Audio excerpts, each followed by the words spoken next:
Hello, everyone. Welcome to the Eden webinar this afternoon in our special pandemic education in a pandemic series. Please be sure to put your questions in the Q&A box. And if you want to say hello to everyone, please use the chat box for that. We'll be starting in a couple of minutes as we let people into the room and everyone has an opportunity to say hello and to join the session.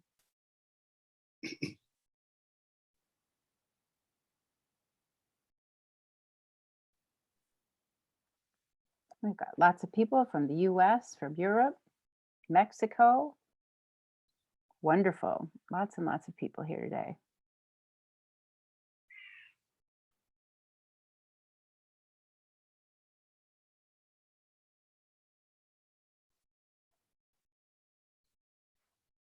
From South Africa, all over Europe. Wonderful. As I said, please go ahead and say hello in the chat box. And if you have any questions, please put them in the Q&A. For those of you who are following on YouTube, we also have someone who is keeping track of the questions there and feeding them into the Zoom conference. So we will be able to answer your questions if you post them within the YouTube chat area. So we got more people coming into the room. We'll just wait for numbers to stabilize a bit. I think we'll just wait one more minute or so, Steve, and then we can go ahead.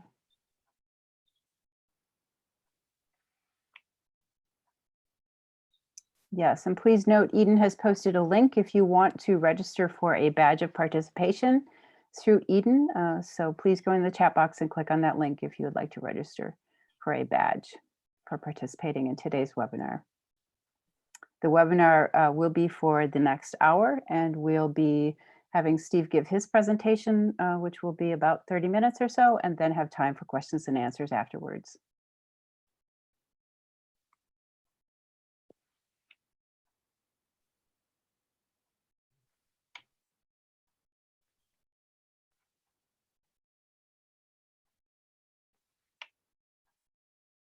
We're still having people come in.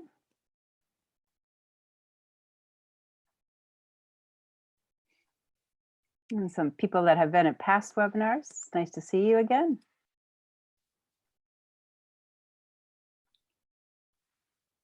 Okay, I think I'm going to go ahead and start. My name is Lisa Marie Blaschke, and I am chair of the board of the Council of Fellows at Eden. And okay, all right, now we're being recorded. So my name is Lisa Blaschke, and I am the chair of the board of the Eden Fellows, and I'm here today with Steve Wheeler, who is a Eden Senior Fellow and has been with Eden since 1996. He's a learning innovations consultant and former associate professor of learning technologies at Plymouth Institute of Education, where he chaired the Learning Futures group and led the computing and science education teams. He continues to research into technology supported learning and distance education, with a special emphasis on pedagogy underlying the use of social media and Web 2.0 technologies. He's also research interests in mobile learning and cyber cultures. He's given numerous keynotes, both within Eden and outside of Eden, at in numerous countries, numerous organizations, has written over 150 scholarly articles. And if you haven't already, please be sure to check out his blog, Learning with Ease. He's going to be talking to us about some of the challenges that we face right now in really being face-to-face, but at a distance. How do we build learning communities online when we're faced with this pandemic, with a global crisis? So I'm going to hand it over to Steve so that he can start with his presentation. Welcome to everyone, and once again, just to reiterate, please put your questions and answers into the Q&A box, or if you're in YouTube in the chat.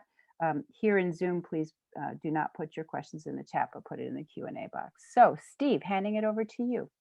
Thank you, Lisa. Hello, everyone. Hope you can hear me okay. Is that all right? And I hope you can see my slides as well, which I'm going to put up onto the screen for you now. I hope you can see those too. if you can't, then stop me and we'll make sure that the technology works. But it's lovely to be with you all, and it's lovely to see you here from, well, here, virtually wherever it is, from all over the world. And indeed, this is what I would call a global learning community. And I think this is something we're going to have to get used to for a while, if not forever, because I think this is the new normal. And I hope you're feeling safe and that you're keeping healthy, and that this seminar will have something for everyone. I'm going to try and take a few risks today. And as I go through these slides, you'll see why I say that is because I'm going to try and dabble in some theories and some ideas which not everybody finds useful, or sometimes people might find them challenging. But the idea behind this is that we are face to face at a distance. And I got that idea, that kind of that phrase, from an old mentor of mine, a man called Ray Winders, who was my mentor back in the 90s when I first entered into the world of distance education. And I was at Plymouth University at the time as a researcher, and he coined this phrase, face to face, but at a distance. And I thought, wow, that's a great idea. Steve, we're not seeing your slides. Could you please share your screen? I'll let you know if we see the slides. Let's just see if I can bring them up onto the screen for you. And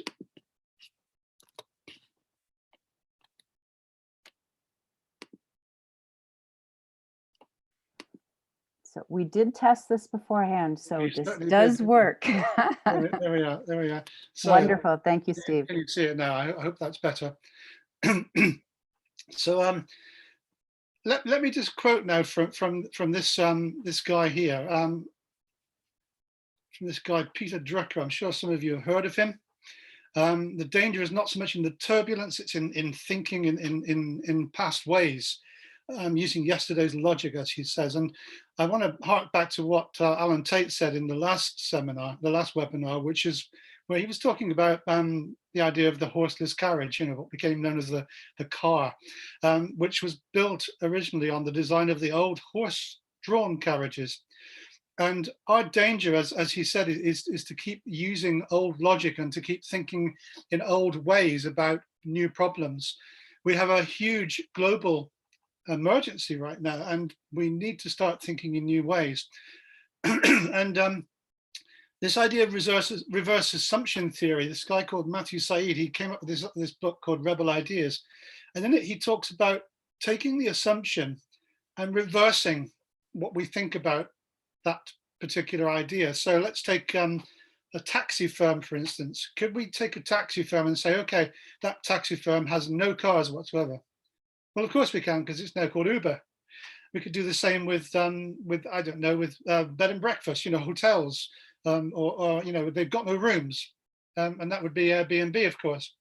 And he says the same about education. What if we took education and said, okay, education is not about pushing knowledge anymore, it's about something else.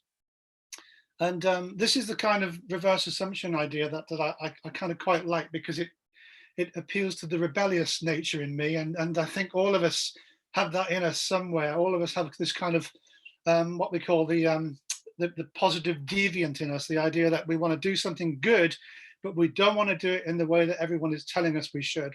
So let's take that idea and run with it if we can. And let's take the idea of blended learning to start with, because that seems to be something that's been around for a long time, and everyone accepts blended learning as an exotic mix between being present in the same room and being remote, so face to face or at a distance.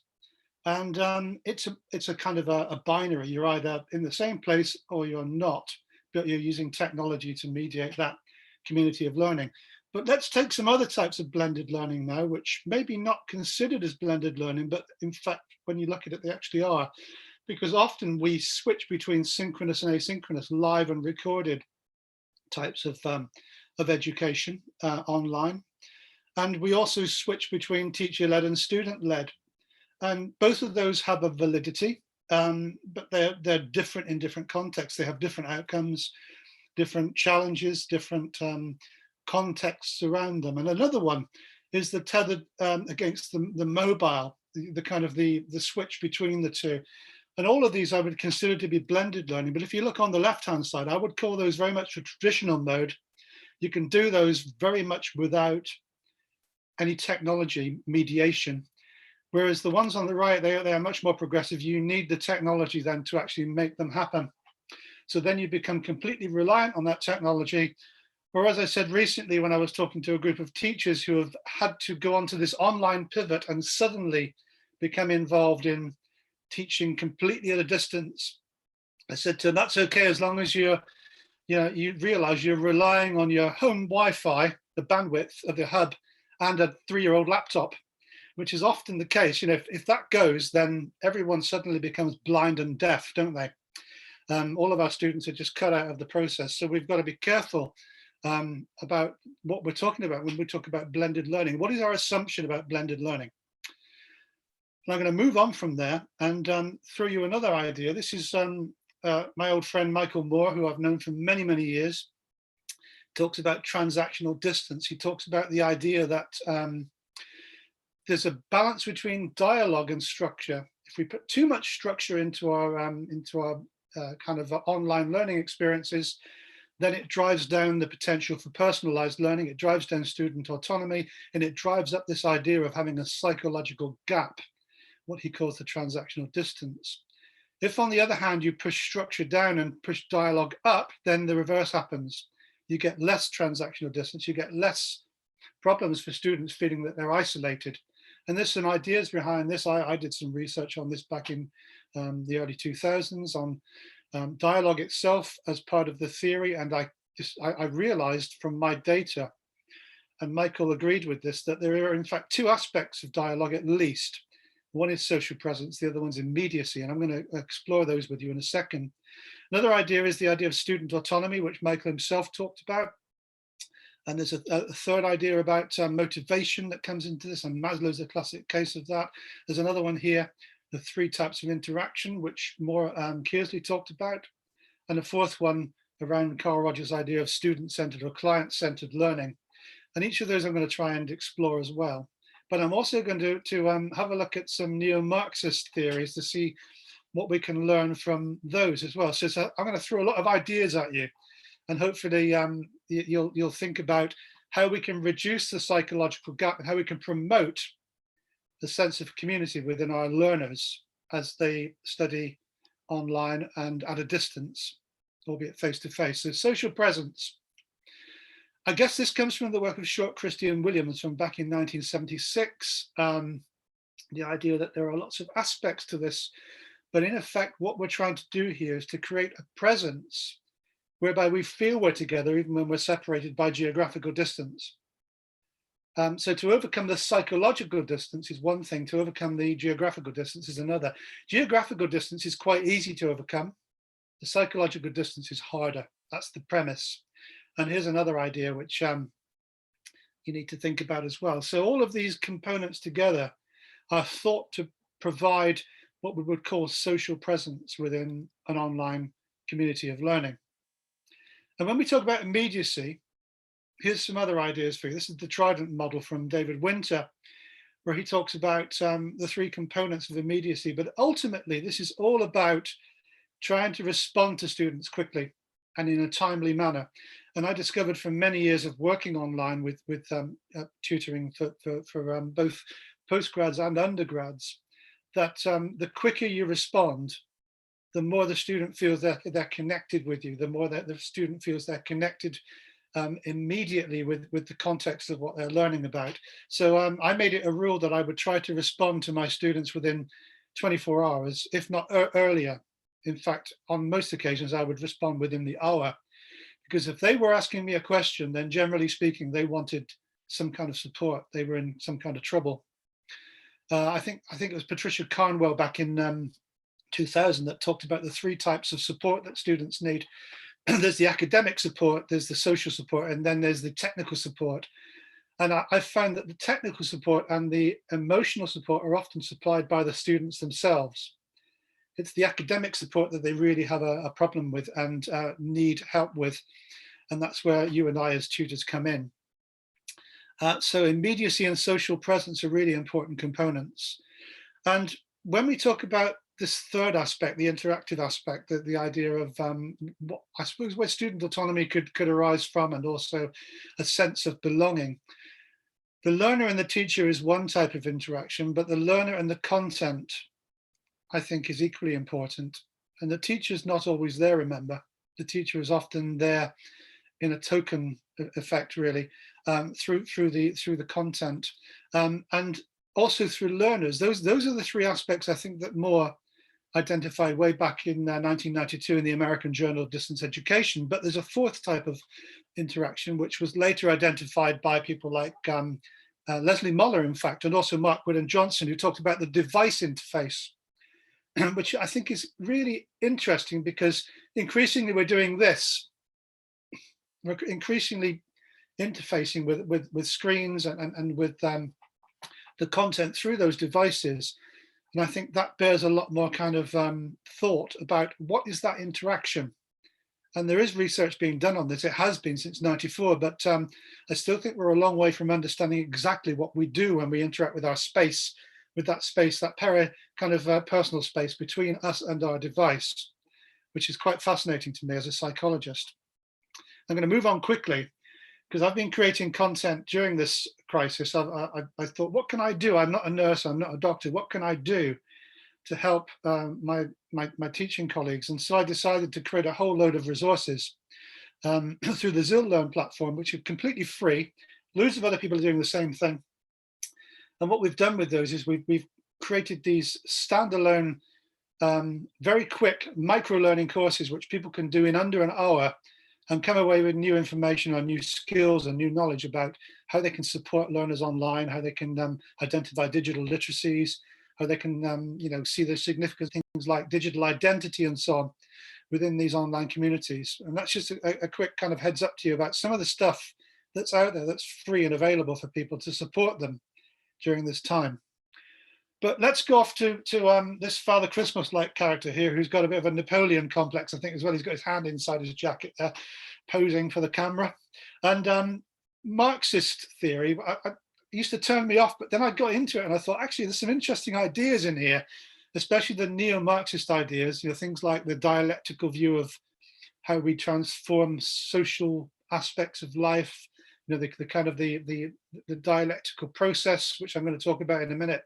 The idea of how we overcome inequality, the idea of how we can gain production of the means of knowledge, production itself, gain control over the means of production of knowledge.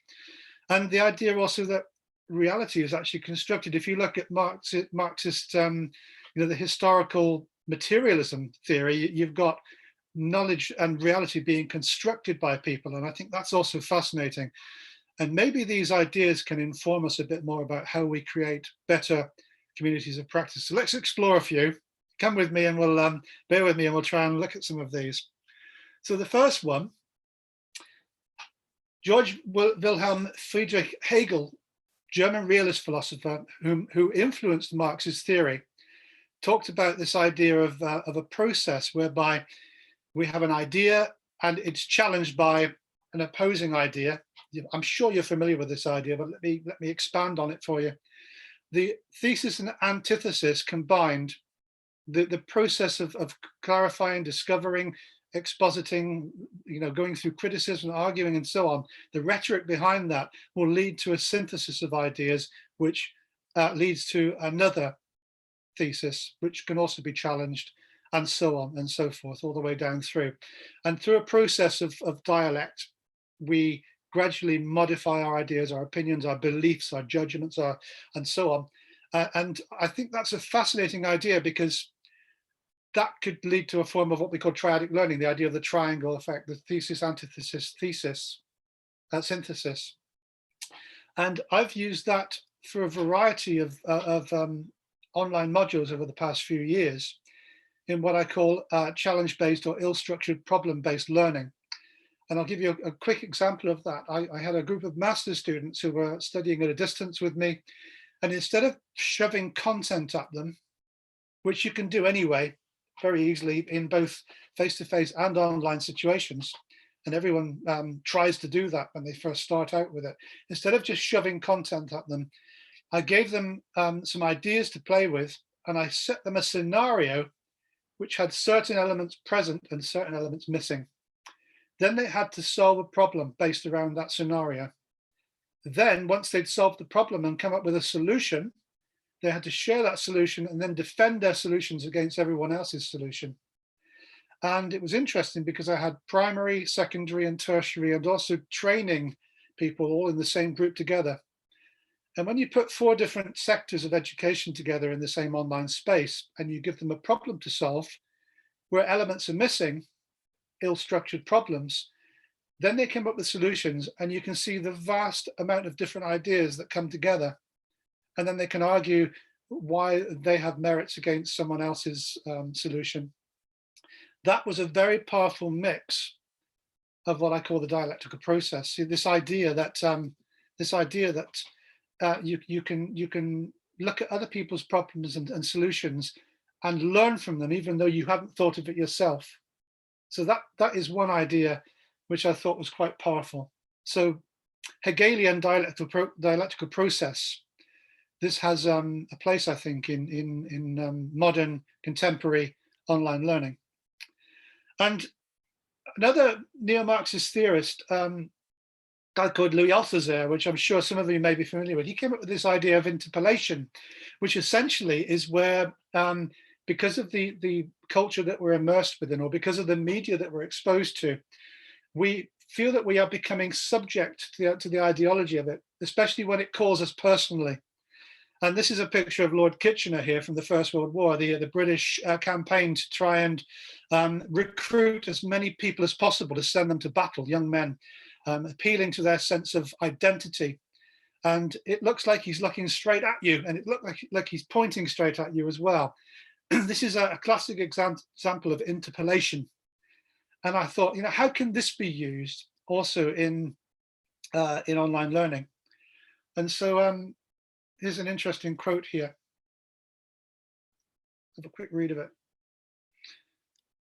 So we can use this in many different ways. Here's one that's very valid for today, of course. But one of the things we need to do, I think, is to make students feel that they are being hailed personally, that we're calling them by name almost. And there are lots of ways of doing this. When I introduced wikis into education back in 2007, in my own context, they'd been used for a couple of years. Ward Cunningham had created them back in about 2002. But the idea of the wiki was that it was an online collaborative space, and that it could be used to help groups to formulate ideas together and share ideas and create shared documents and so on. We use Google Docs a lot now for the same purpose. But I guess the idea behind this was that people felt lost when they were inside the wiki. And so the first task I gave them to do was to introduce themselves and to say something about themselves that nobody else knew, and to create a space for themselves within which other people could come in and comment. And the second thing I got them to do was what I called gold digging, which is where they went off and found a piece of content or a source of material which they thought would be useful for the whole community, and then bring it in and share it and say why they thought it was important. So this was almost like a form of interpolation, if you like, hailing students directly and saying, look, this is you, this is your identity. How are you going to present yourself now? And then another kind of Marxist theory, it comes from, in fact, Soviet Russia. Back in the 1920s and 30s, Vygotsky was the counterpoint, if you like, to the Western idea of Piaget's cognitive constructivism. And Vygotsky was charged by Stalin, so the story goes, to actually create his own theory of learning, which would involve a kind of a Marxist perspective on this, the kind of community perspective. And he came up with the idea of social constructivism with 3 zones in it. And of course, the central zone here is the ZPD, as we call it, the zone of proximal development.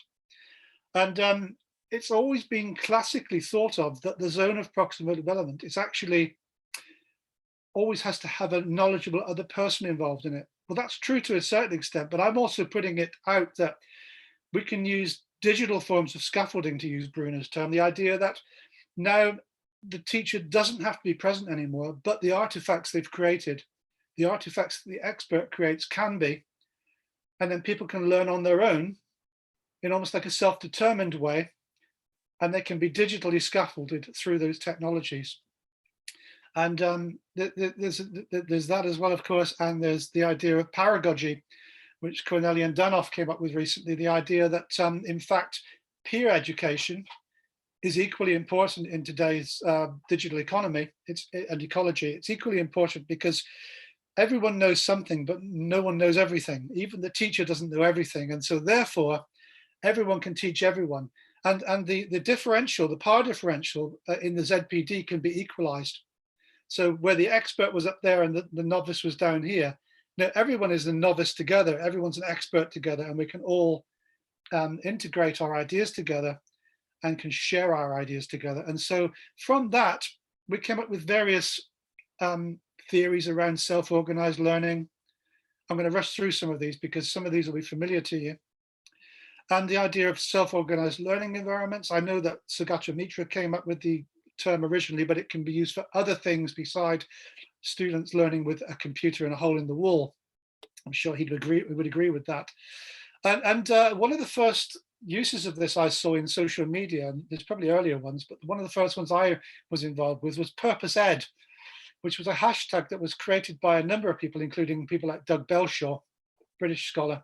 And the idea of Purpose Ed was that you took the hashtag and you used it to write your own thesis, your own kind of thesis on what you thought was the purpose of education. Then you shared it through your blog or through a wiki or through an online space, and everyone debated this through social media.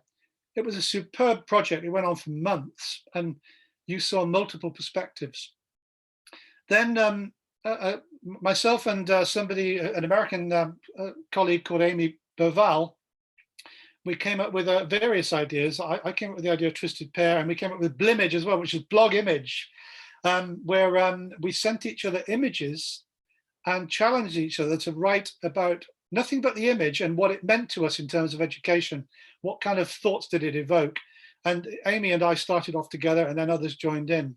Twisted Pair was another challenge where you took two completely disconnected people. I don't know, people like Donald Trump and Mickey Mouse. That's a bad example, actually, but but you know, two disconnected people, and you put them together and saw what that would mean in terms of the educational implications. And of course, we had incredibly creative blog posts and videos and all sorts were made. This is one where I showed a picture that I'd taken as I was walking along the streets in New York, Manhattan once, and I saw this bread thrown on the side of the road. It had all been stale. It was thrown out on the side of the road. And I took a picture of it and I sent it to Amy and said, write what you can from that. And she wrote a beautiful blog about it and then sent that out. Somebody else followed with the Blimage hashtag. And before long, we had something like 400 or 500 blog posts from all over the world in something like 10 days. And each one of them was a very powerful representation of that person's educational philosophy, their idea behind what they thought learning meant in terms of that image. So it was quite a provocative, but also evocative and creative process. And it was all done in a sense through the paragogy idea, the pedagogy idea of teaching each other through those technologies. No teachers involved whatsoever, except ourselves, of course.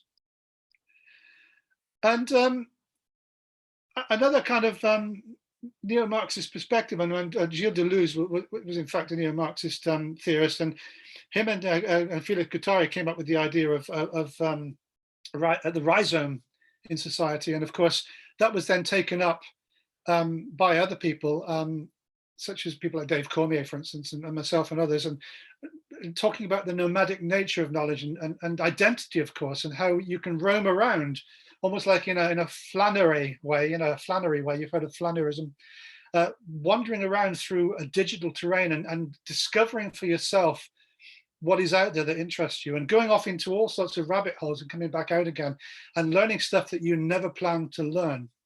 And of course, rhizomatic learning, there's no hierarchy in it, there's no center to it, and it expands as it will. It's like an underground root structure that grows any which way it wants to.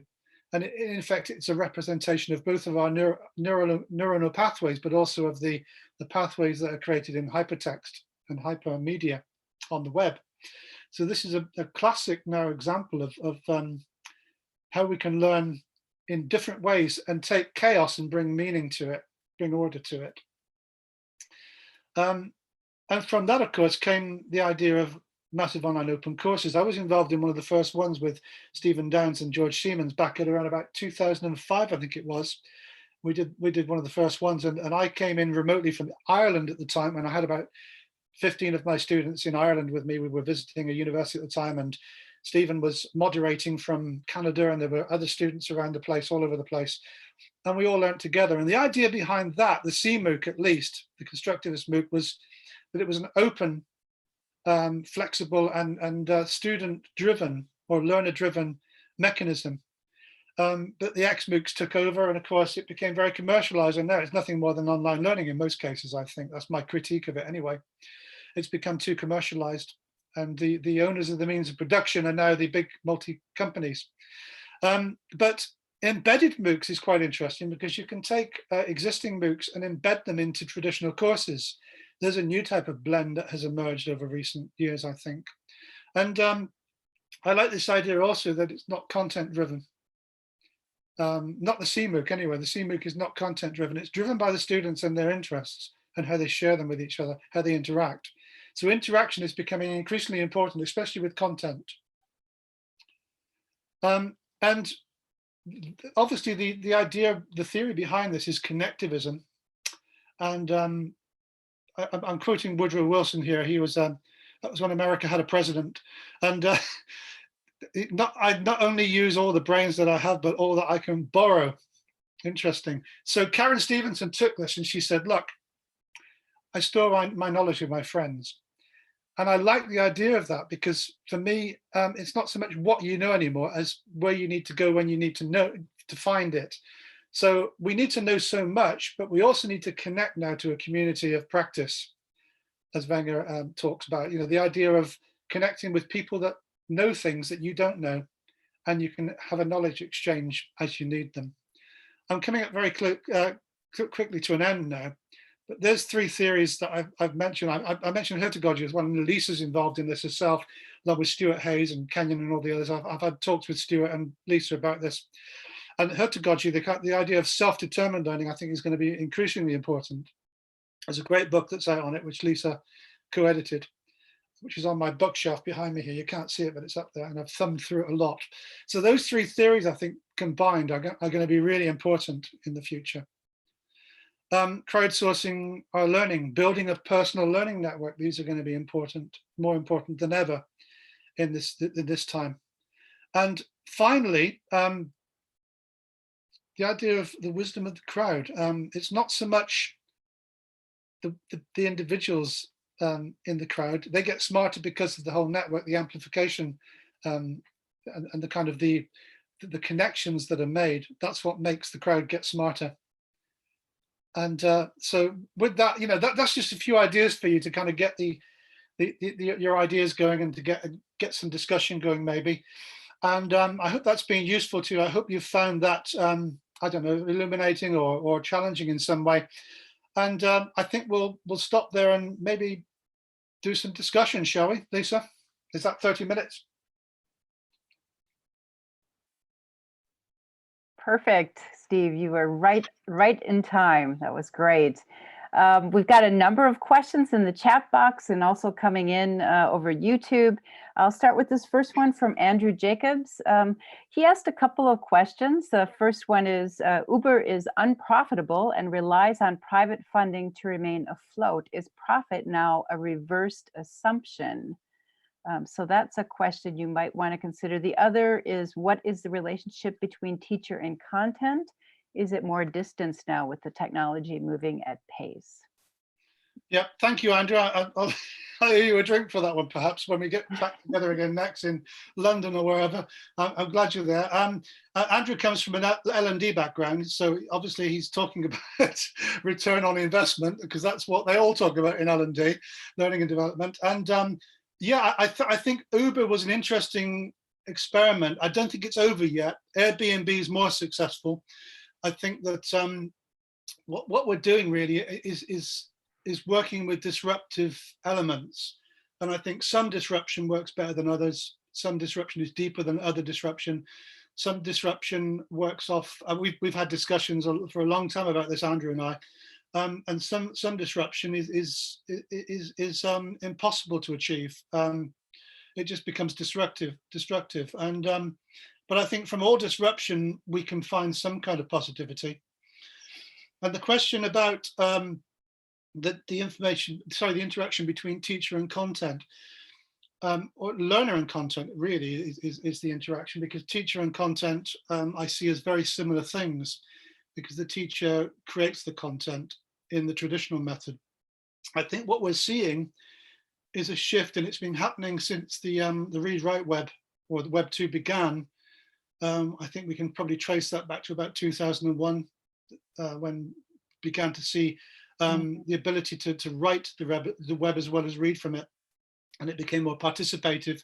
And I think that content is now being generated by learners just as much as it is by experts. We witnessed this in one of the largest rhizomatic structures in the world, called Wikipedia, and Wikimedia as well, and various other OER kind of environments as well. We're seeing a lot of content that is being repurposed and revisited, combined and synthesized. And I think it's an exciting time. In fact, I was even involved in a project on this, a European funded project way back about 10 years ago, looking at the benefits of user-generated content in higher education. And that was a fun project to be involved in, because we discovered an awful lot about the usage and the challenges of user-generated content. So I think the learner and the content is going to be much more important as an interaction in the future. Okay, now we've got a couple of questions related to devices. One of them comes from Pankaj Khanna, and I apologize if I don't pronounce that correctly, where the question is, presently students are confused with too many devices: Zoom, Adobe Connect, Google Meet. One lecture is on one device and another is on another device. What's the solution for this confusion? And then a related question from Adia Dubey, while the learner's at the center, what's the interaction of teacher, device, and content? So maybe you could speak to that relationship, and how can we ease into that relationship or alleviate the stressors? Well, I think it's an interesting question, because often teachers like me and like you and people of, I suppose, older generations who have been teaching for a long time, we worry about how our students are going to cope with the technology.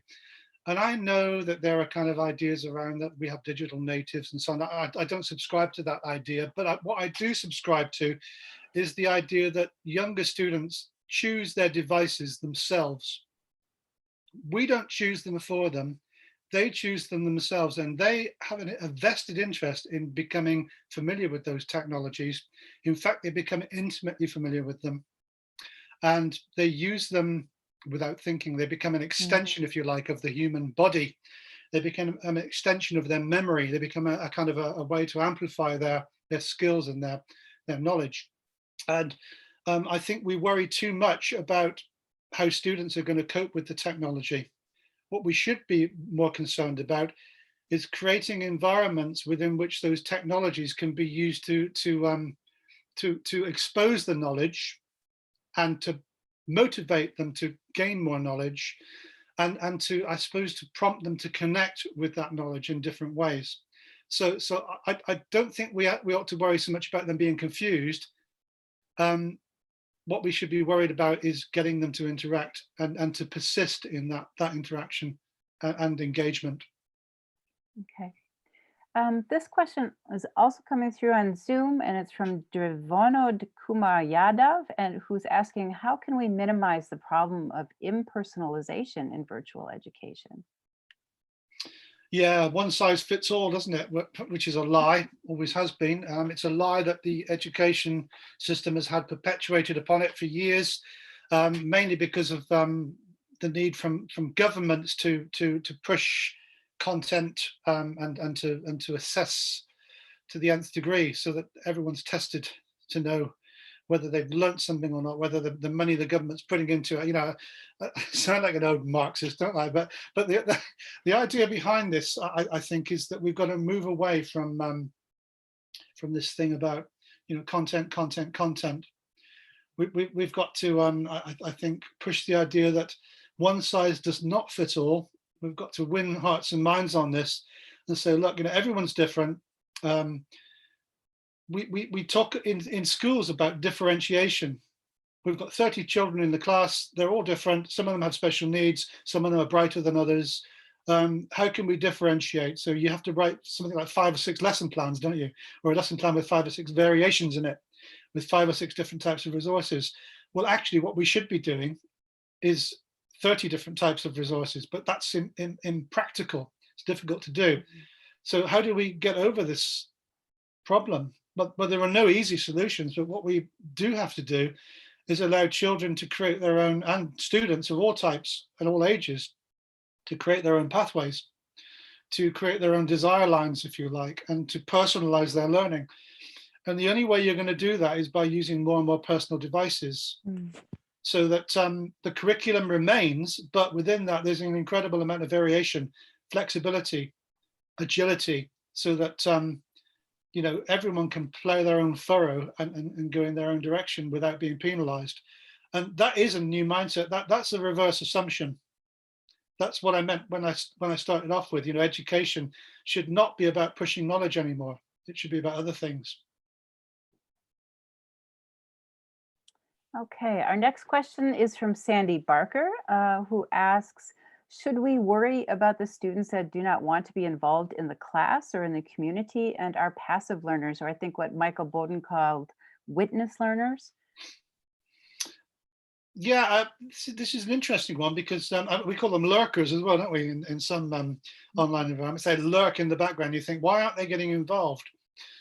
And there's 2 ways to look at it. Either you can panic and say, oh, they're not learning anything, and they're not being involved, they're not engaging, they're not participating. Or you can look at it from Levin Wenger's perspective and say, look, they are legitimate peripheral participants. They're sitting around the edge, but they're gradually going to be drawn in. Now, the trick there is to actually draw them in gradually, to give them incentive to come into the core and not remain on the peripheral forever. I think it is legitimate. I agree with Levin Wenger. There's a legitimate idea behind peripheral participation, but we can actually move closer as people become more engaged. And the only way you're going to get people engaged is to give them, I suppose, a personal incentive. Back to the last question, really. And the personal incentive will involve us interpolating them and hailing them and saying, look, you can do this. You can be a part of this. Or the way I used to do it with my face-to-face students was say to them, look, what I'm going to do here is I'm going to speak for a little while. I'm going to show you some slides or a video. And at the end of it, I'm going to come to one of you in the room and you're going to ask me a pertinent question.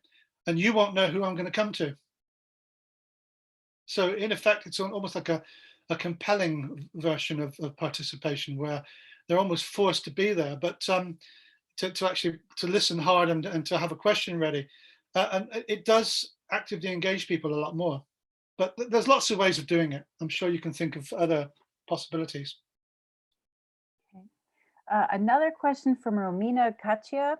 And this question is a major challenge at the moment, especially for teachers. And I know we've experienced this as well. Also translated to students, keeping up with the curriculum. This limits the possibility of allowing students to learn on their own and to find their own path of learning. This period could be a window of opportunity in personalized learning and in findings and in helping students find their own pathway. How do we create a balance? We need to be operating at the level of government, really. I think that's the only solution. It's a top-down approach. There's only so much grassroots stuff that can go on before you hit a brick wall, and then the rhizomatic route stops, doesn't it? You can't go any farther. So we need to be representing ourselves at government level, or at least Department of Education level, to say, look, this cannot go on. Here's an opportunity now. This crisis has created huge destruction, huge grief and horror across the world. Let's try and take an opportunity here to take this disruptive aspect of our lives and turn it into something creative, to stop doing things the way we've always done them. They say the first sign of madness is doing the same thing over and over and expecting different results. Go back to Peter Drucker's comment earlier on that I quoted for you, the idea that the turbulence is not the problem, it's how we respond to it that's the problem. And if we keep responding in the same way, stuffing our curriculum with stuff that, you know, is there just in case, rather than having the just in time and just for me and just enough type of curriculum, then we are going to go back to the same problems we've had before. And it's time for a change. This is another question that I think is related to the question that you just had. What do you think, or how do you think the post-coronavirus will change our attitude with risk management in education? And do you think we're ready for new paradigms? And can we overcome old dogmas in education? This is Coke, by the way. It's Coke Zero. It's Coke Zero. So I'm mitigating the risk. That's the problem. You see, there's always a risk in education, just like every other profession. There's always a risk. You cannot minimize the risk. Somebody could come in and beat me up in the classroom. It's never happened, but it could happen. We hear of shootings in classrooms in various parts of the world, mainly America, but recently other parts of the world as well. And these are horrific things. You know, how are we going to mitigate against something that's invisible, or, you know, an invisible virus? Well, we can't, but we can. There are certain ways that we can do it. I'm in the at-risk category. I've been locked down for, what is it now, 53 days. 53 days inside. I've been out 4 times with my wife to get shopping for food, and that's it in that time. And I have an underlying health condition, and I said to my colleagues at the university I teach at now, how are we going to manage this when the students come back in September? And they said, well, the only way we're going to be able to do this is technically, because there's several of us who have underlying health risks, and we cannot afford to, until, you know, there's a vaccine, or until we've managed to solve this problem with a cocktail of drugs, medicines that will stop us from dying in huge numbers. There's no way that we're going to be able to go back to a face-to-face situation. So it's going to have to be face-to-face at a distance for many people in the future. I think that's the only way at the moment that we're going to be able to minimize the risk and to keep the learning going. Learning doesn't stop. Even in wartime, learning doesn't stop. But what we've got to do is create new pedagogies that actually produce exactly the same or better outcomes than we've got at the moment. And like I said before, this is a huge opportunity to make the sea change. Okay, the next question is from Dr. P.V. Radika. How do we enhance meaningful interaction in MOOCs, and how can they supplement instructors' teaching? It's the same as how can we create meaningful interaction in a face-to-face traditional teaching environment. You make sure it's interesting. You have to motivate the students to achieve, but you also have to connect with their interest.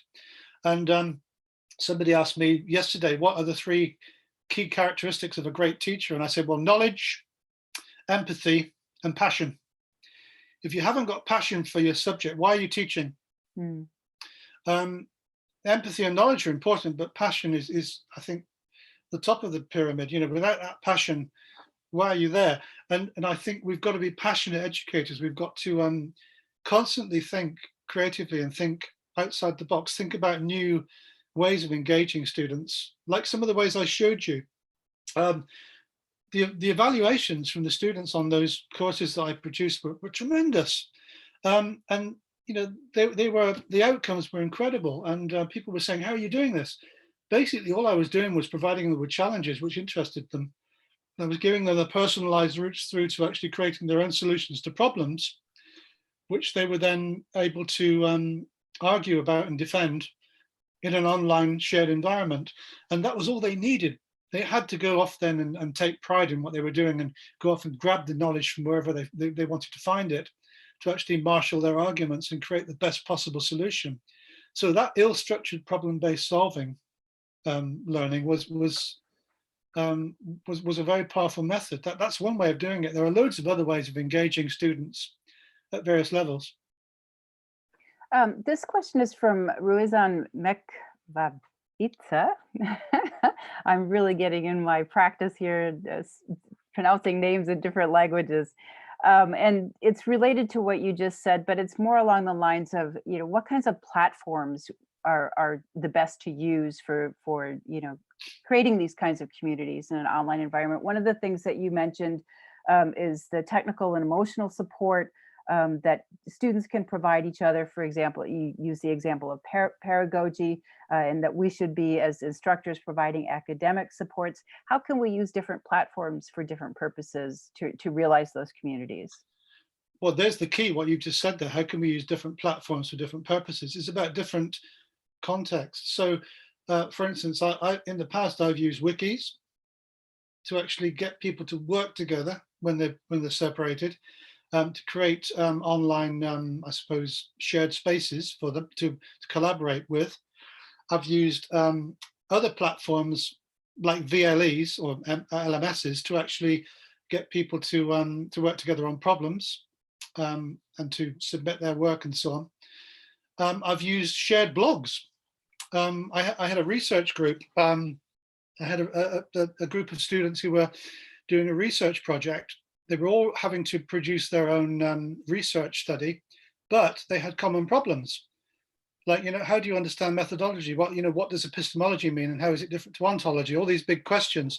And I created a shared blog on which they would once a week write a progress report and then comment on each other's progress reports and offer support. And that had a number of different purposes. One was so that they could constantly keep themselves motivated to write and to study. Another purpose was to actually show their progress to me and to each other. And a third was to actually provide support for each other. Fourthly, I could monitor what they were doing and say, okay, intervene when I need to. But normally I would just step back out of the way and let them discuss for themselves what they needed to do. And they gained ownership of their learning over that a lot more than if I imposed upon them something else. And my current students, they create WhatsApp spaces, and they always do two. They do one for me and one for themselves, one with me present and one with me not present, so they can have a moan about me if they want to. And I think, again, that gives them ownership. So in the end, I think you'll find that students will set up their own Facebook pages, WhatsApp groups, and so on to actually support themselves. I think you don't make the assumption that's going to happen, but often it does. Okay, there's a question from YouTube from Francesca Niavilla. Should we pay more attention to engagement to lay the path to acquire skills rather than worry about content? That's a really tough question, because I think content and the actual idea of knowledge itself and skills both can derive from content. So you can separate them out or you can combine them. So knowledge and skills, two different things, but they have a common baseline there. And you try and separate the two out and they'll fall over. So I think both are important. But I think you mentioned engagement as the route through to skills development. It probably is, because you need to engage with ideas, you need to engage with devices, with technology, with content, with people, to actually learn things which you wouldn't learn through just flat content, as I call it. So I think it's a fine balance that you have to achieve there. It's a form of blended, which you need to pursue, where you have a fine balance of content and activities, experiences that together provide the student with what they need to go away and practice professionally. I can't say it's much more complicated than that. It's much more complex, but it's about a balance between activities, content, and interaction between those. This question is a bit related to that, Steve. It's is there a need for more project-based learning in this age of advanced online learning and development? And that's from Pat. Always more room for project-based learning. Always, because it for me, it's it's so wide reaching, it's so far reaching. When a student gets involved in a project, they have to think in so many different ways. Back in the day, back around about, when was it, 1985, 86, I was training nurses. And one of the things I devised for them to do, which seemed totally unrelated to what they were learning at the time, was to go out in a small group of maybe 3 or 4 students with a video camera and go and film a 3-minute video representing some aspect of their nursing experience. And so they would go out all day and they would record it and come back and then edit it.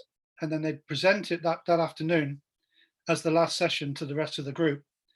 30 students in the group, maybe, I don't know, about 7 groups, 8 groups. And each of them came up with a different video. And my colleagues were saying to me, Steve, what's the purpose of this? Why are they doing a project based on video? They're nurses, not video technicians. And I had to defend that, and I did show them that actually there was something like 14 major skills that they would learn by going and doing that. And there was teamwork, there was negotiation of meaning, there was technical aspects, there was decision making, there was problem solving, and a whole range of these skills. And it turned out that every single one of them was applicable to nursing. And they went, "Wow, how did you think of that?" I said, "Well, it's just you need to stand back away from it a bit and then look at it and think, what are we really trying to get these people to learn? Is it content? Yeah, but there's more to it than that." Okay, I'm going to ask you 2 more questions because we're coming close to the top of the hour. The first question is kind of a mix of different questions that have been coming across through the chat and through the question and answer. And that's along the lines of, how do we within these communities address issues where there's intercultural issues that arise, or ethical issues that could arise, or language issues? How do we create, I guess, a democracy within these communities when these kinds of issues arise? That's a huge question, and Yeah, sorry. Anybody's got an answer to it. In fact, there's 3 different questions, aren't they, really? But I think the answer is that if the students they have ownership of the program they're studying, if they take pride in and they kind of appreciate the privilege that they're having by being there, because it's a privilege to learn with other people, isn't it, really? Let's face it. It's a human right, but it's also a privilege. We want to belong. Maslow talks about belonging. There's so many different ways of looking at belonging, and it's a privilege to belong. It's a really important thing. So if they can take pride in that, then they will treat each other with empathy and with equity. If they don't, then something's wrong. I think I've had only 1 or 2 occasions where I've had groups of students who have treated each other badly. And those have usually been because of underlying relationship problems that existed before they came in the classroom or before they came into the virtual space. And I think you have to kind of deal with that very sensitively. It could be a cultural thing. It could be an ethnic thing. It could be a language thing. There are lots of ways that that transactional distance can be amplified. And that's the whole point of understanding the idea of that psychological gap, is that there are lots of ways that can cause that to happen, but there are also things that can cause it to reduce. And one of the most important ones, as Michael Moore says, is dialogue. Constant dialogue, constantly talking. The minute you stop talking, you might as well give up. Yeah. The last question is a bit provocative, but that's from Alfredo Suero. And he asked, can you explain why the Marxist theories in education did not succeed in the Soviet Union? That's a good one. I mean, we know, Alfredo, don't we, that it was suppressed. I mean, Vygotsky was suppressed in the West until probably about 76, 78. And then you started to see things like Mind and Society coming out. But I think that I can't speak for the Soviet system because I don't know much about it. But I know that certain ideas like, social constructivism are rife in Western education, simply because it's intuitive, and we can see why it's important that we have social dimensions to learning. Um, I'm not sure why it's failed in the Soviet in the former Soviet countries. I don't know. I mean, Diana's in a former Soviet country, Soviet satellite state of Romania, as it was. I don't know whether it works there or not. I think the answer to that, Alfredo, is that actually we're all social beings, and you can never knock the social out of us. You know, look at what we're doing now. We're all stuck in our own rooms, in our own houses, but we're still connecting with each other, and we're still learning from each other, and we're still being very, very social. We're still face to face, even though we're at a distance. Yes, we certainly Hasn't are. answered the question, I know, but you know, we'll have to talk about that when I see you again, Alfredo.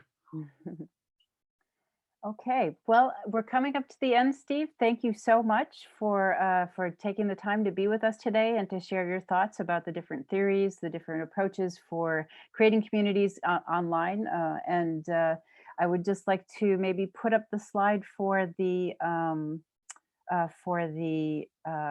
conference that we have coming up in June, the Eden Conference, the annual conference, which was planned for Timisoara in Romania. Unfortunately, we will not be able to hold that face to face. However, we will be having an online conference. And so we encourage everyone to submit their papers and their proposals. The deadline has been extended until the end of May. So if you are working on a paper or have some ideas that you'd like to share for the conference, please be sure to submit that. You can find more information on the Eden page. And I would also like to invite all of you to come and visit us next week for our webinar, the next one in this series, which is how to manage the onslaught of information and fake news. And our speakers will be Francesca Amenduni and Ivan Katz. And the moderator will be Antonella Poch. And until then, I wish you all a very safe and healthy time ahead. Thank you for coming today. We appreciate it.